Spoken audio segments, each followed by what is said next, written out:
Has the league figured out three-point shooting? How good are the Celtics?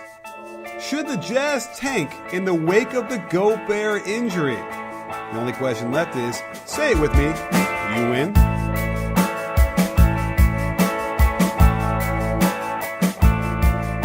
Hey sports fans, Coach Nick here, and welcome to the B-Ball Breakdown Podcast / live show as we do on Sunday nights. And I'm joined as always by Dave Dufour at Dave Dufour NBA. Dave, it's Sunday. We're together. What's happening?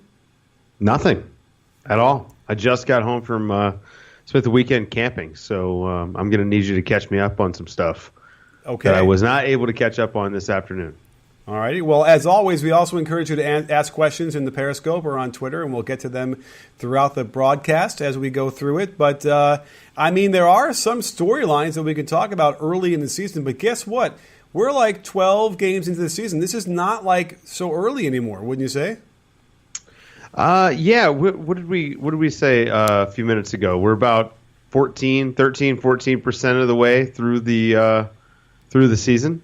Yeah. And it's almost past the point where we can say it's early, but it is still early. It's always early.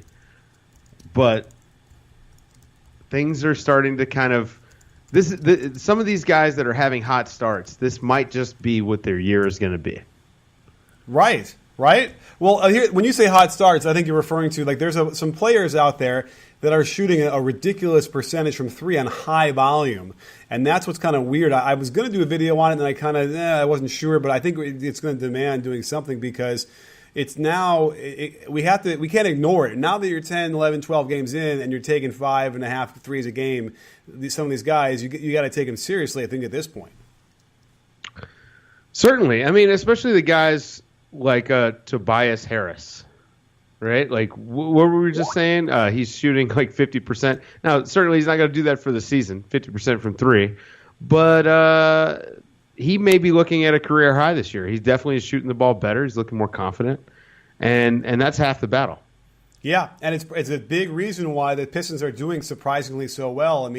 I know we all want to point to Reggie Jackson being healthy again, and that's certainly something, and that gives them a weapon in the starting lineup. But it's Tobias Harris's numbers that are, good, and it's the shooting that's giving him spacing. So, it is very surprising to me that we're seeing this. And again, it's not. Every day that goes by becomes less small sample size theater, and we really got to look at this. Whereas, let's just say they start to come back down to earth and they start shooting instead of 50%, that's like 40%. Well, that's still elite, and it's still enough to drive their defender the extra 2 steps toward them on the weak side. Because it's funny. I was talking to some guys, some coaches in the NBA about what it means to be a good shooter on the weak side as far as spacing. Is it really even a thing? And it's basically, a step and a half, but to NBA players, a step and a half is pretty significant, which is kind of crazy, I think, to most laymen.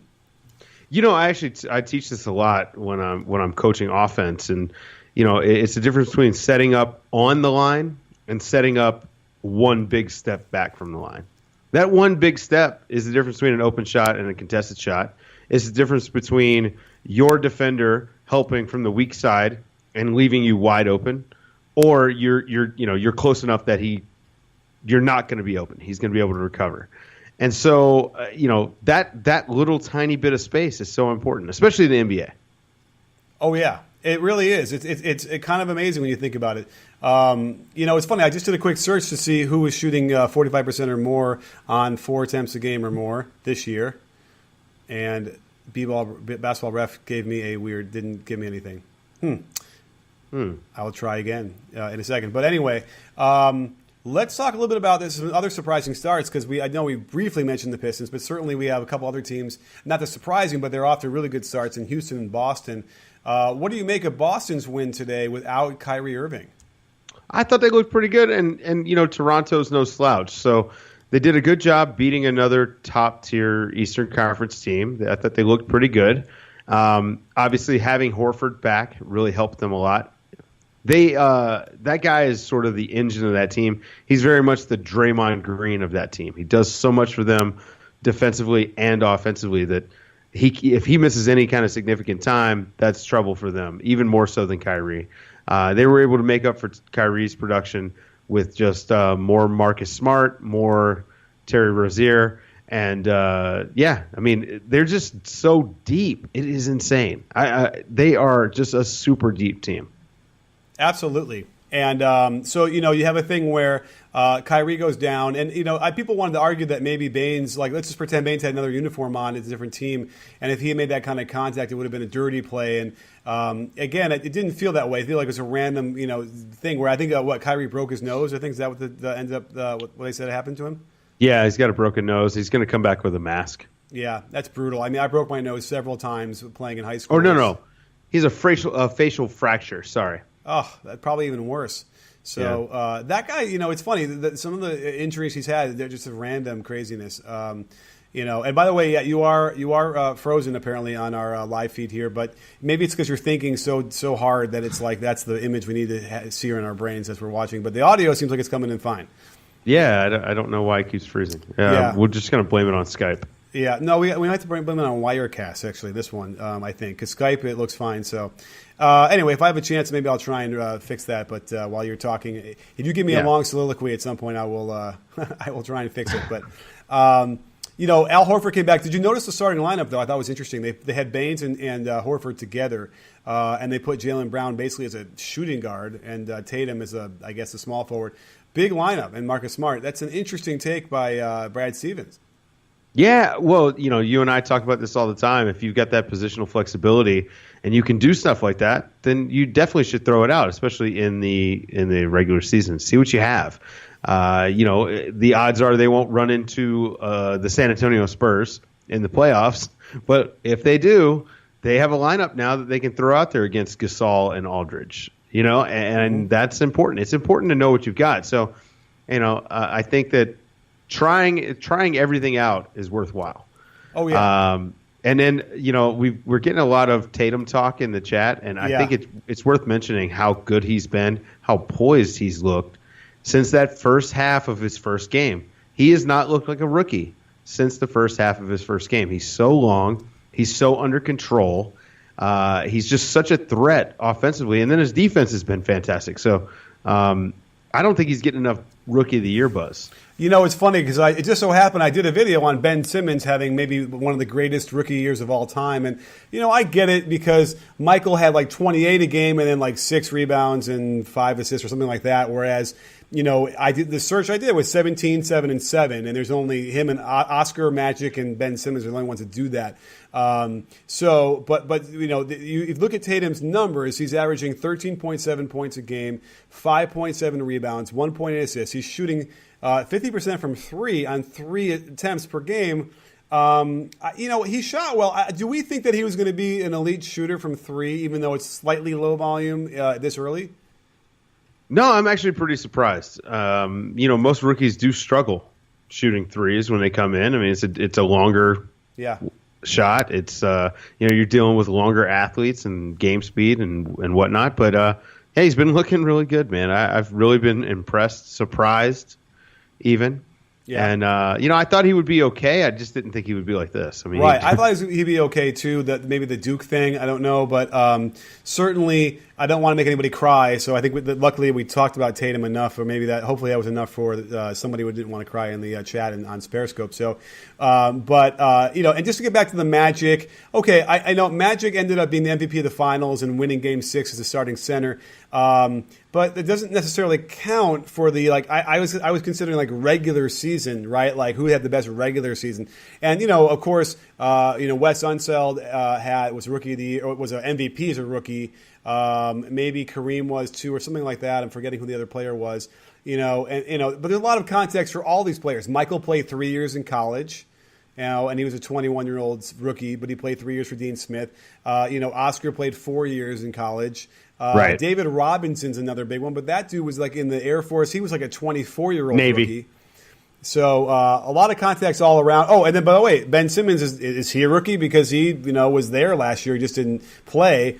It's a very confusing conversation. I had no idea, but certainly a lot of people enjoy the video, and that was nice. If you haven't, you go over there and check it out. Which, by the way, reminds me really quickly, we also should check out I have a new podcast, Dave. Did you know that? I did, but I have not subscribed. Let me subscribe right now. All right, you go on your phone and subscribe, as I have to quickly describe what it is. But basically, it's a politics and culture podcast. And so I'm bringing on some journalists and writers, and then writers in Hollywood who I know are going to come on the show and discuss their craft. And we'll dabble in maybe a little bit more like some politics stuff, but also some a lot of like what they're doing as for like comedy and that kind of stuff. It ended up being really great. I have one with Ben Wexler, who is a writer, wrote on Arrested Development. He wrote on Community. He was one of the creators of The Comedians with Billy Crystal and Josh Gad, which really deserved a lot more eyeballs than it got. And it's a really funny. I was actually listening to it in the car with my wife on the way home today, and we were laughing. Like, it was actually funny, and which is really kind of meta to do that. But definitely check it out. So the podcast is called "Can You Hear Me Shaking My Head?", which might be a phrase you guys all recognize from over here, but it's definitely not a B-ball breakdown podcast. Check it out. Let me know what you guys think. I think it's a really great podcast. It's going to be great tomorrow, where I'm releasing one with Jared Yates Sexton, who is a writer he wrote for New York Times, and he's written for Politico, and he followed Trump on the campaign. Really great stuff. So definitely check that out tomorrow when it drops. All right, I'm subscribing. Although people can't see me in the chat, I am subscribing right now. There we go. Right. Done. I'm going to check that out. Well, and then while we're here, let's answer a question from somebody. Let's see what we have here if we go through really quickly on Periscope. If there's a good question, you guys throw them out there because we want to make you guys part of the show. And today we're not doing our other where you can join with a video, but we'll do that soon. But we're going to do this with just the written either on Periscope or Twitter. Sham God asks, what concerns you most about the Celtics? Great question. Dave, what do you think? Right now, that they don't need Gordon Hayward. Maybe they wasted their money. I don't know. I mean, honestly, they've looked really, really good. The defense has been good. The offense has been good. Let's just go with health. So far, obviously the Hayward injury was devastating. Kyrie injury, Horford with the concussion. Remember last year he missed 9 games after a concussion and the post-concussion syndrome issue. Yeah. Marcus Smart has tweaked his ankle again. Now, he didn't do it today, but this was a few games ago, and he's had a history of ankle injuries. And so, just like most teams, I think their success is going to be predicated on whether or not they can stay healthy, because they obviously have the horses. Can they keep them on the court? And this is where their depth really comes into play. I think that they're just so deep. I don't know, man. They can just roll out all of these random lineups, and they just seem to work. And at a certain point, I might start saying that Brad Stevens is a really, really good coach. Sure. We can say that. I mean, listen, they keep plugging guys in. Like Daniel Tice is nice. I love him. He's got some old man ball fake moves that he pulls out anytime he gets a chance, and I'm a sucker for that, man. Yeah. So great. And Terry Rozier, I think Rozier would start for like 10 other teams. Oh, well, let's not go crazy, but he's giving us a lot of consistent signs that he is getting there, right? Like, there's still a clunker or two every so often, but man, he's one of those classic, like, getting more confidence, getting more time, increasing his production. Even like Semi Ojeleye, were you high on him? I can't remember. Yeah, I loved Shemi. Yeah, again, not great, but like glimpses of a guy who seems like he belongs and believes. And then, you throw in Tyson there, who's like a really solid big man who's got good hands and he can finish a little bit on the rim and block a shot or two. They have a lot of options here, and just like we talked about the starting lineup, they could go big if they wanted to for no other reason than they just let's see what happens, right? And they could force the other team to have to adjust to them versus the other way. Again, do they have that cold-blooded killer? Yes, I guess Kyrie Irving is that guy too. So they even have that guy who's also playing terrific defense. Yeah, they've got everything that you want from a championship team. This is gonna be really interesting in the East this year. It's gonna be really, really interesting. Yeah. Someone in the chat pointed out that Houston and Golden State would blow them out. I agree. I actually think Houston and Golden State are so far ahead of everyone else because of their offense and their Golden State's defense we all know about. Houston's defense is good enough. And so I think that, just because of the value of offense, you and I have talked quite a bit about this, and we were going to try to figure this out. And I think just off the top of our head, we felt like it was like a 70-30 split, maybe leaning towards 75-25 as far as value, offense to defense. If you've got a top flight offense, you can have a lower defense, and you can do more. I mean, you look at a guy like Harden, his offense is so incredible that who cares that his defense is so bad? I mean, I care and you care, and of course we care in the abstract, but he's still a positive player. I mean, so far this season, he's leading the league in scoring, leading in assists. He's also assisted on I think he leads the league in assists for threes, or assists at least for threes as usual. And he is obviously most points. He's responsible for the most points in the league, with points, assists, and hockey assists or whatever. I mean, the guy's just incredible. And so it's like, okay, yes, maybe he's not going to try for 5 possessions in a row on defense. Right. Have I told you? Did I tell you that I came up with a way to solve the Harden defense thing? No. What was your solution? He should guard 4s. Because he's stout. Yep. Permanently have him guard 4s. Okay. The other night, again, in the Cleveland game, I watched Ariza getting tossed around by LeBron, and I said, maybe throw Harden on him. Now, not for the whole game, but for possessions here and there.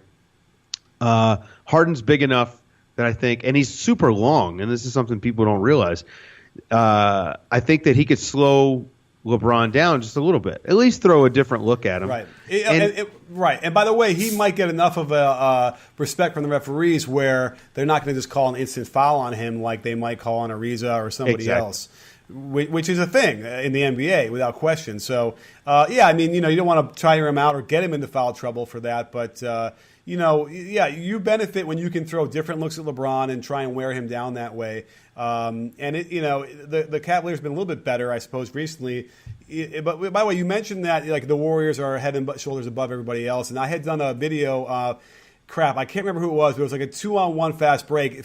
Clay and Curry back, and he had to make he made one decision, the other one was wide open 3 splash, and it's like you're just going to soil your undies if you're that one guy back, right? That feels like. Have you ever soiled your undies before? No. Because if you had, then you could change, and that would give you a chance to actually wear a pair of MeUndies.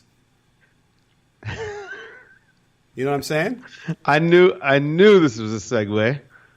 Yeah, I'm telling you. Oh, and now you disappeared. I hear you. This is good. I don't see your video, but I hear you. And so MeUndies is a really important thing because, again, when you're on that 2-on-1 and you're that one back, you got to have clean underwear.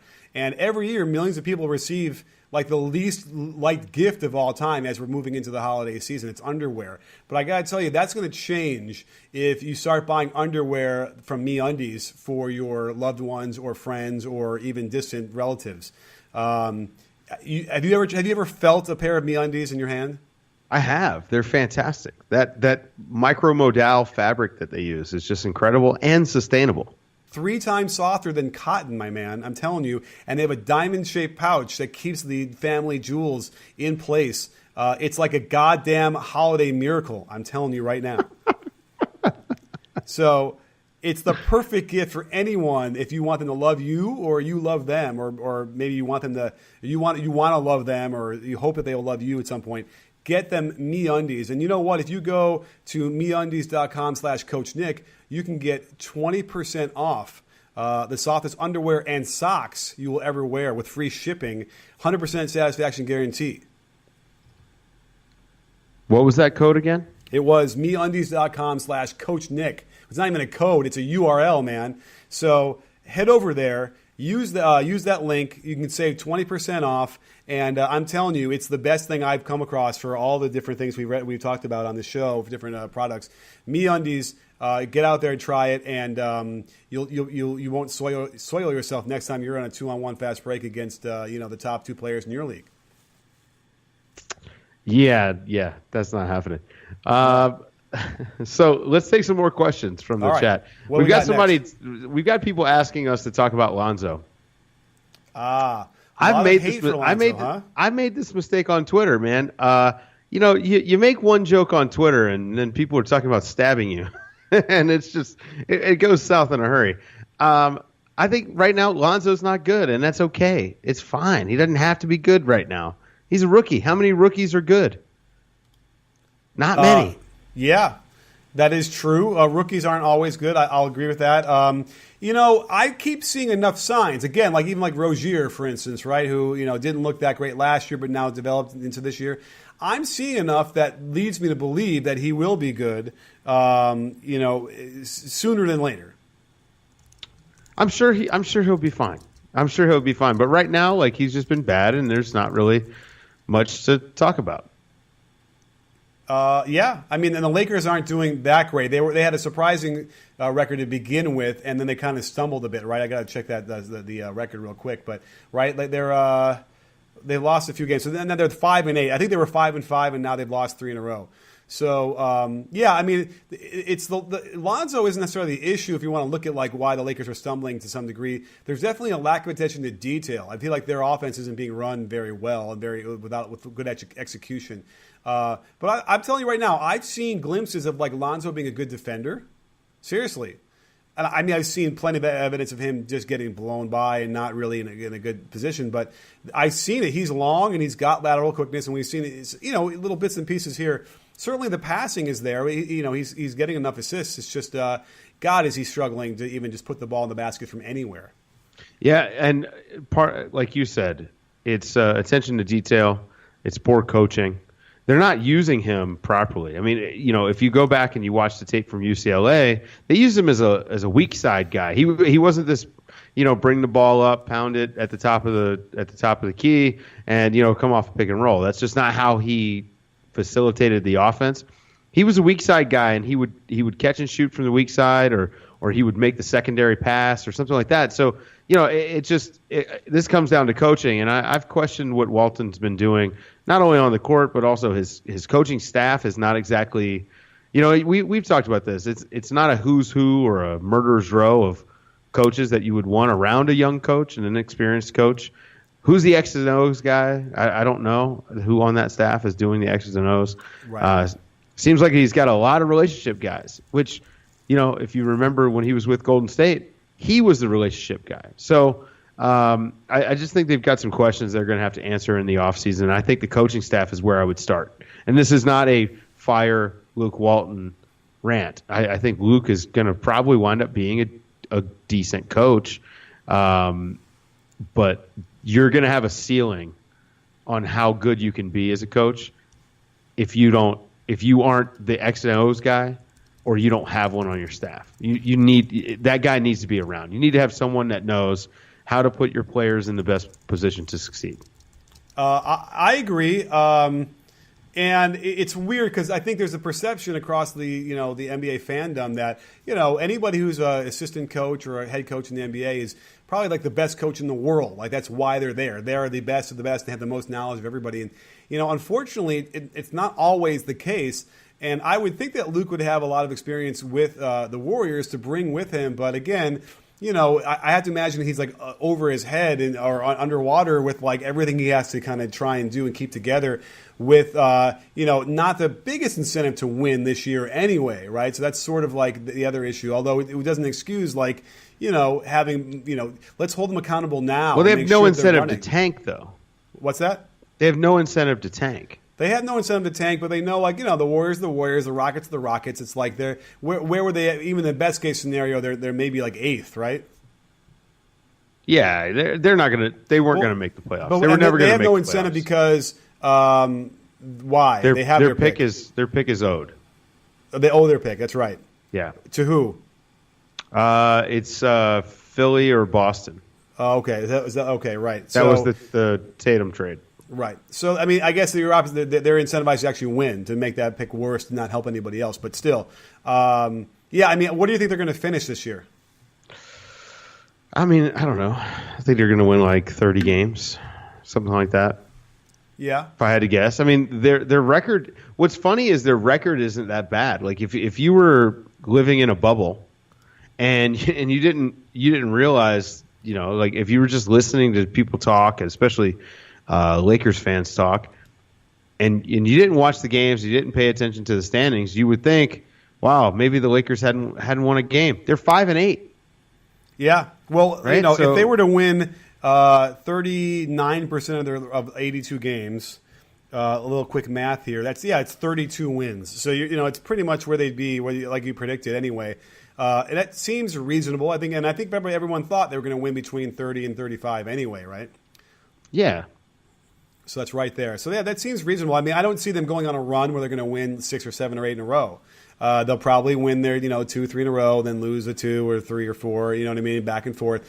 But even still, the future is bright in LA with those guys, and they just need a couple more pieces and get rid of a couple. Even though Randall has been better, actually, believe it or not, I just don't think he fits in with what they want to do. I think with enough of a sample size, you just see that he is more intent on not really passing the ball, just sort of being, getting his own stuff. And he might just be doing it because he knows they want to trade him and he's trying to showcase everything too. But there's something about the way he plays doesn't really fit into the ball movement style that they want. I forgot about talk about Ball for a second. The only criticism I'd have for Ball is that he gives the ball up too early. Right? It's interesting. Weird. And I like the fact that you pass the ball up ahead, for a scoring opportunity or for a quick hitter on the wing. But he'll just give it up to a guy who's 10 feet, 12 feet away from him as another guard and let him bring it up. And those are the moments when he should have an opportunity to create something quickly. Oh, okay. I see. So he goes into the stand and watch mode. Yeah, well, or no, he might just cut away, but it's there are moments in that secondary break where he could be pushing it up and create something amazing. And instead, he just kind of gives the ball up so early in the backcourt. It's weird. So you almost got to encourage him to be more aggressive, more selfish in a way to hold on the ball longer. I think that would help them, and he'll learn that eventually. I hope if Luke and his staff can see that. Yeah, I mean, but they have to see it. That's the problem. That is true. Not everybody can see. Not everyone has glasses like this with missing one. That's right. And, what's this? What are the things called in your glasses? The things that go over your ear? The arm? I don't know. I don't know what that's called. I don't know. Anyone know out there what it's called? You can see this if you're watching this. You can see it, and people have asked me about this. They only have one. Yeah, it's ophthalmology breakdown. Yes, absolutely. Here on the pod. So it's a new segment we're working out. Yeah. Do we have any questions that we see right now from? We have actually a bunch of questions. Yeah. You see one you want to grab? How long until Kevin Love ends up in Utah? That's from Sham. I don't see that I don't think that's a thing that's going to happen. But what we can talk about is Rudy Gobert and the injury. He's going to be out 4 to 6 weeks. Utah was always going to have to scratch and claw to make the playoffs. This is probably, I would imagine, going to be the nail in the coffin for their playoff hopes. If you were Utah, would you consider some sort of tank? They have their pick, right? Obviously. Yes. Would I consider a tank? Probably. They lost Gordon Hayward in free agency, so they were kind of rudderless a little bit anyway. And George Hill didn't come back. So Ricky Rubio is like their main offensive weapon these days. So it's kind of concerning where they are. So they would probably benefit for sure from tanking and trying to get a really high draft pick and a good draft that should yield them something good. And I had tweeted it out when I saw that injury. Now, a couple different things. First of all, I don't think that Witters did it on purpose. I think he was diving for a ball, and maybe he's a little bit reckless. Maybe it's a foul, but that was about it. But I remember he walked off, and the Jazz fans wanted to be really positive and think, oh, he's just sort of, it was okay. And I said that if the fact that people think that he's not out for an extended period of time is miraculous, if that was the case. And sure enough, what it comes down is, was it 4 to 6 weeks? 4 to 6 weeks is what they're saying. With the knee bruise like that, again, anytime a guy over 6'6" has something like that happen, I err on the side of caution. I would say keep him out for at least 8 weeks. Go longer. It was gruesome. Yeah, and he's lucky that nothing was torn. But this was very much like the KD injury last year when Zaza rolled up his leg. Right. So I mean, first of all, really glad that nothing was actually injured. That's fantastic. But if you're Utah, you have to start thinking about the big picture and the lottery and whatnot. And I think that there is some value to considering a tank. They won't do it. I don't think they'll do it. But maybe. Yeah. Here's a question we have from Danny B96 who asks, "Oh, B96, that was the name of the radio station when I was growing up. It's probably still there in Chicago. They played all the hits." Anyway, what is going on with the Kings? I thought they would be better, not great, but better, and me too. And I watched a few minutes of the Kings in the last couple of days, and they got hammered the last game, I think. I don't know. They don't look organized to me. Have you had a chance to watch a lot of Kings? I've watched a little bit, not enough that I can tell you exactly what's going on, but I've got some from the little bit I've watched. Here's my assumption. I would assume you've got a lot of young guys, and they're playing a fair amount, but then they're also playing some old guys, right? And there's your problem. De'Aaron Fox has looked amazing.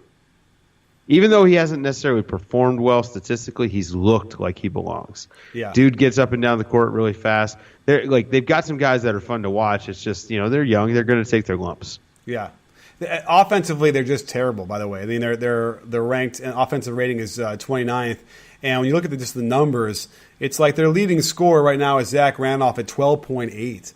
I mean, if that continues, it's going to have to be the lowest scoring leader of a team, right, in the NBA, maybe all time. I can't think of another right? I can't imagine. Even the bad teams in the last 30 years have had a score that's get at least 16, 17 a game as the leading scorer. Yeah. It would be pitiful if that is what happens. And George Hill is basically not even there. Right. That's been an interesting development, and for a guy who you and I talked about potentially getting a max at the beginning of last season, that's problematic.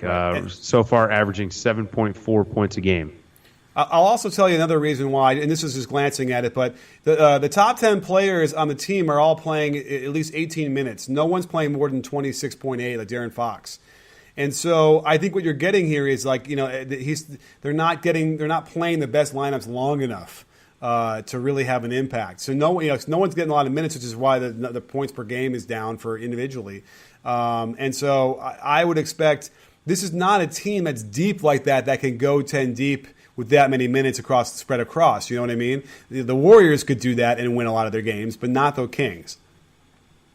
Right. I mean, George Hill is playing 25 minutes a game, he's taking 7 shots. The other thing about not playing guys more minutes, especially some of these veterans and guys, it takes them a while to kind of get into a groove. There's a reason that 32 to 36 minutes is kind of the sweet spot. And I wonder if there's some of that as well, and maybe just a little bit of random lineups. Again, I haven't watched enough of the Kings to really know. I'm just taking stabs at it. I've only watched like a game and a half of the Kings. Okay, fair enough. It's funny because this also came up. So Dallas is really terrible, and they're tanking, right? Yeah, sure. Yeah. I mean, and they're also just bad. So yeah, I mean, I feel bad. LeBron blew by Dirk the other day, and it was like Dirk moves like I move now. I want Dirk to retire right now. It's just sad to watch. Are they going to trade him? No, they would never do that. Never. All right. I don't begrudge a guy for staying in the league as long as he's able to be employed. But God, man,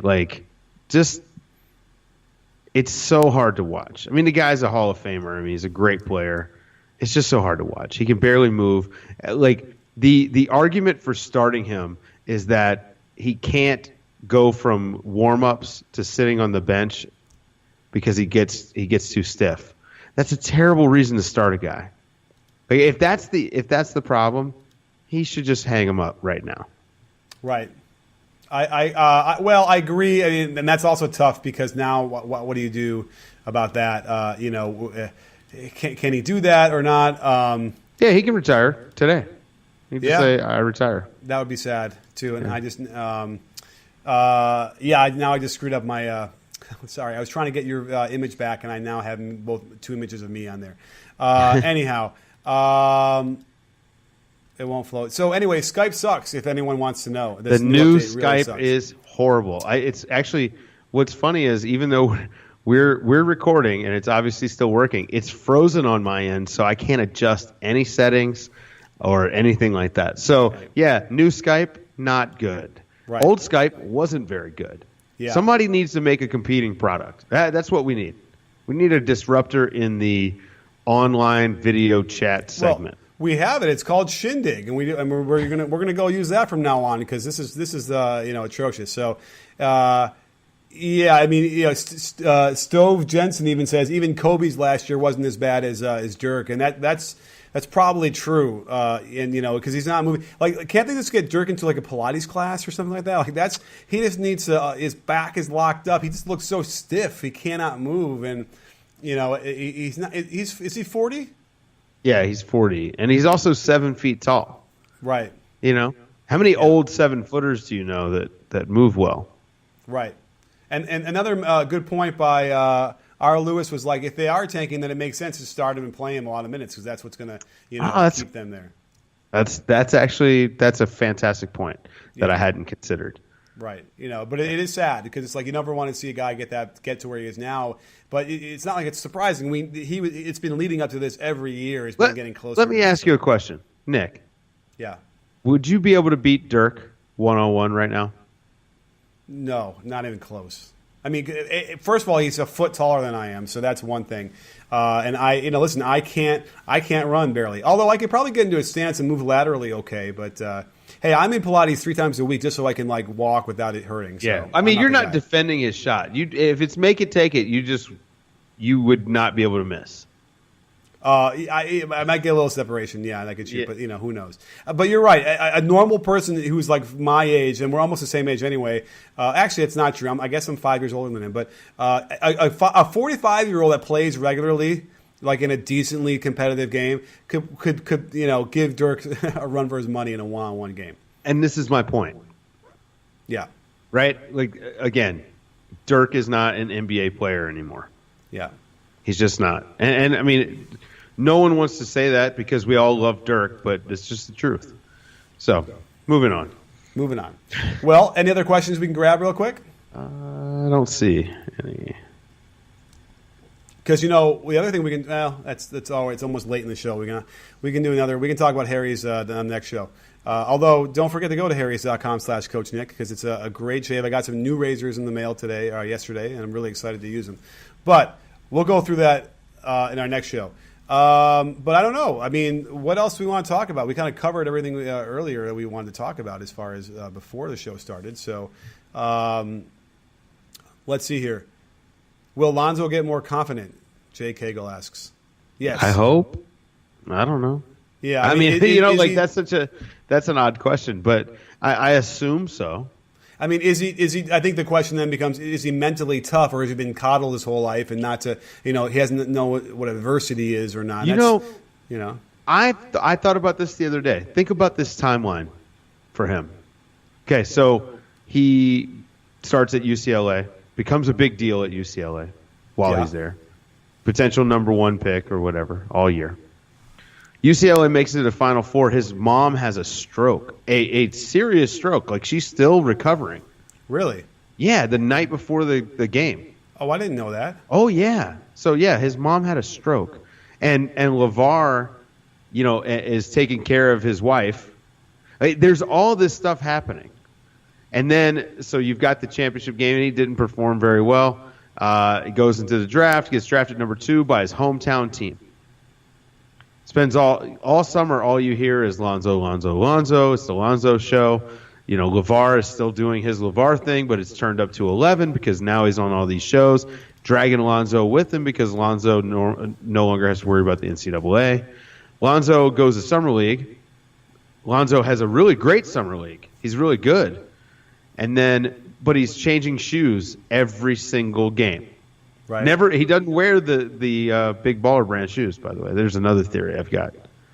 And so you've got all of this pressure. And again, starting with the fact that his mom had a stroke. That to me, that was kind of a turning point for him, I feel. And he's so stoic about everything. You and I have even talked about that quite a bit.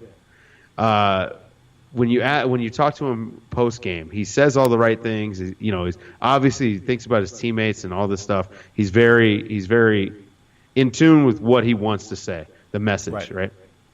But you can watch him on the court right now when he's struggling, and it's different body language, completely different body language. Yeah, and I wonder if he's just mentally exhausted, man. It's been a long 8 months for him.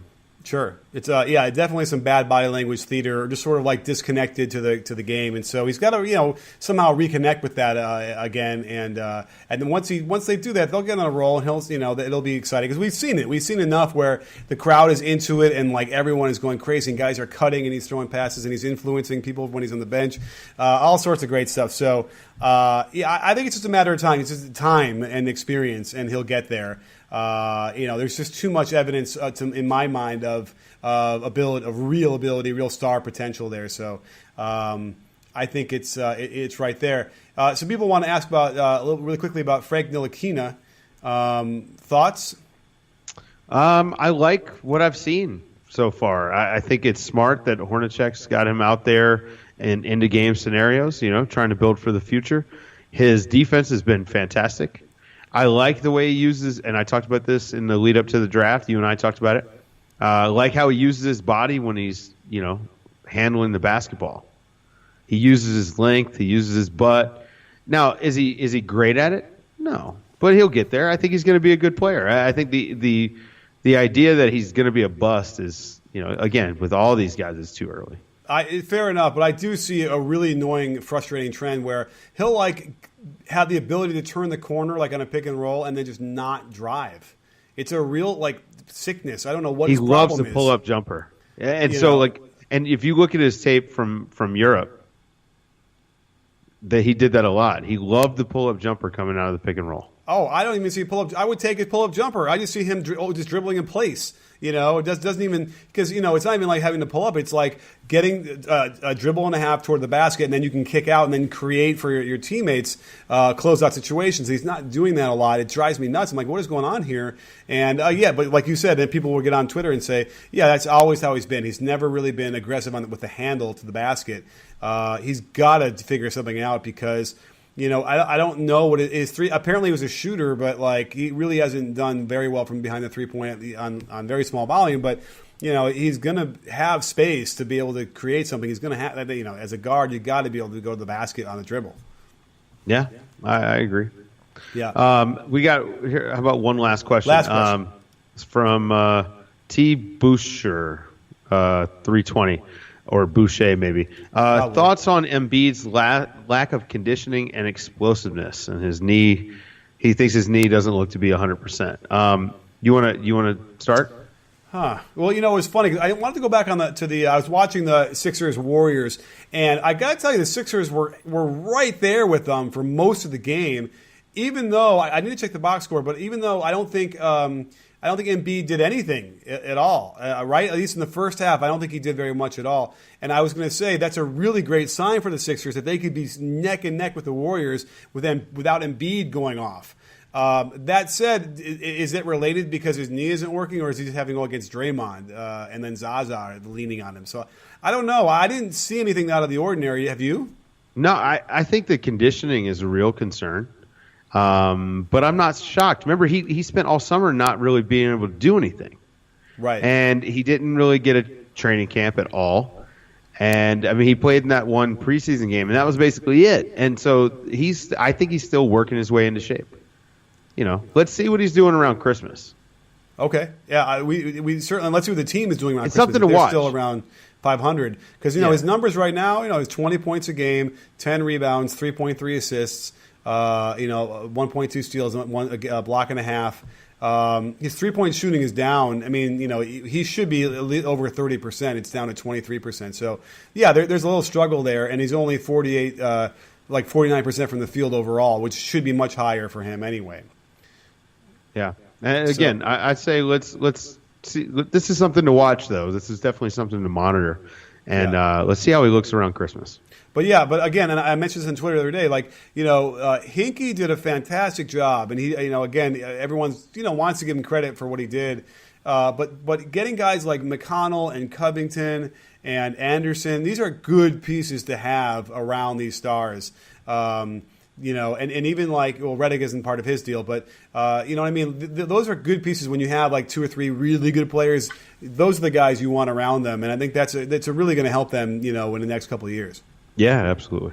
So, well, what really helped me was having you on the show with me tonight, so I can't thank you enough for joining me on this Sunday night post-camping weekend. Yeah, it was a good trip. Got to take my new puppy camping for the first time. He was amazing. Oh, how cute. So, well, listen, what kind of puppy is it? He's a mutt. Okay, just like all of us. Yeah, he's a mutt, exactly. He's a cute mutt, but he's a mutt. All right. Well, go play with your mutt. I will go and get this thing posted for early tomorrow morning, fresh and ready. We're going to check out my new podcast, Can You Hear Me Shaking My Head? It's on iTunes and Stitcher and everywhere else. And awesome show. Thanks, Dave, for coming on. And don't forget, sports fans, at B-Ball Breakdown, not a channel, we're a conversation. You in? Are you in, Dave? Yes, I am.